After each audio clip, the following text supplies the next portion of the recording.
नमस्ते। 14औं लघुकथा दिवसको उपलक्ष्यमा हाम्रो लघुकथा पाठशालामा प्रेषित भएको लघुकथाहरूमध्ये आज म 26औं श्रृङ्खला लिएर आइरहेको छु।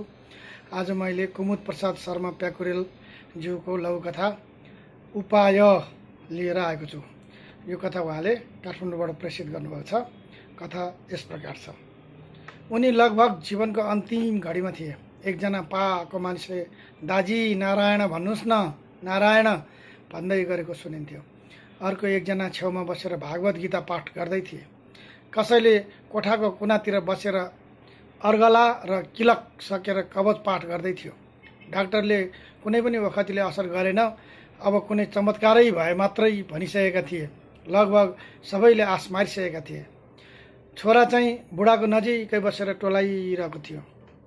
घाटे वैद्य भर्खरै आइपुगेकोले सबैको ध्यान उतिरै पुग्यो।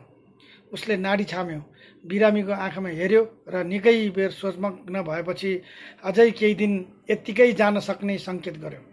10 दान नगरेको भए गरिहाल्न र कुनै अन्तिम इच्छा भए पुरा गरिदिन ढिला नगरे राम्रो भन्ने उसको आशय बुझ्यो। अर्को दिन बिहानै एकजना मान्छे हस्याङ फस्याङ गर्दै आयो। बुढाको जन्मकुण्डली देखाएर आएको रहेछ। ज्योतिषीले लेखिदिएको टिपोट बुढियालाई दियो। उनले त्यो खुबै गौर गरेर हेरिन्।